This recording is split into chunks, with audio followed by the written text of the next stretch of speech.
ang balita na ikay mawiwili. Mga nagbabagang kamao, mga buksi. So mga par, kamusta? Matapos nga po mga idol ang matinding bakbakan sa pagitan ng dalawang dating kampiyon na si Mario Barrios kalaban si Yordenis Ugas, kung saan mga idol round 1 pa lang halimaw kaagad na jab ang pinakawalan ng dalawang fighter. Bagamat pagdating sa round 2 mga idol, kumain po si Ugas ng short left hook ni Mario Barrios na siya naman ang kinabagsak ng Cuban fighter. Matutulis naman ang mga kamao na tinatapon ni Ugas mga idol, pero magaganda ang timing ni Mario Barrios. Kaya pagdating sa round 4, lamog na ang mata ni Ugas boy. Pagdating naman sa second half mga idol, bumawi naman si Ugas. Pinakita nito sa lahat na lamang siya sa skills kaysa sa Meksikano. Pero hindi ibig sabihin nito mga idol malaki na ang lamang ni Ugas. Nakakabawi naman kahit papano si Barrios. Subalit pagdating sa last quarter ng laban, nakalamang na si Mario Barrios sa suntukan. Pinasirado na nito ang mata ni Ugas na siya naman ang nagbigay sa kanya ng panalo via decision. At siya na po ngayon ang bagong WBC Interim Welterweight Champion.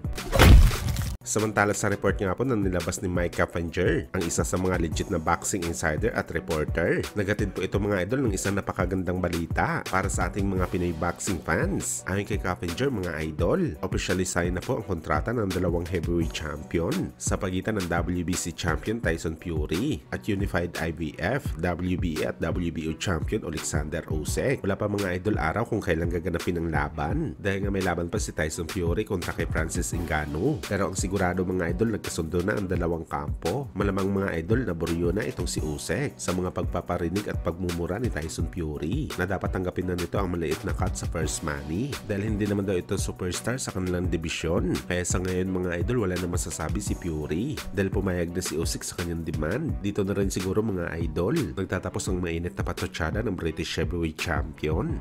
Sign the contract, get your money and get fucked up, you little shithouse.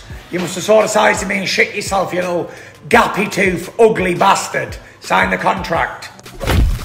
Sa kabilang banda naman mga idol, bago nga po ang magiging bakbakan ng Canelo Alvarez kalaban si Charlo mamaya, balikan po natin mga idol ang mga sinabi ng isa sa mga Mexican legend, kung saan mga idol brutal na sinabi nito na sa mga time nakasagsagan ng prime ni Canelo noong 2018 at 2019, para kay Marquez mga idol, hindi pa rin niya tinitingnan ang number 1 best fighter si Canelo, at sa halip mga idol mas power pa siya kay Pacman para maging pound for pound king. Ito kasi ang time mga idol na pinatunayan ulit ni Boss Manny ang kanyang sarili na isa ito sa mga great fighter matapos matalo at maluto sa laban kay Jeff Horn, kung saan mga idol tinalo nito ang knockout artist na si Lucas Matisse at ang dalawang mabagsik na American fighter na si Adrian Broner at Keith Thurman. At kung ikukumpara mo daw ito mga idol sa mga panalo ni Canelo sa time na to, walang wala ito mga idol sa nag-iisang 8th Division World Champion.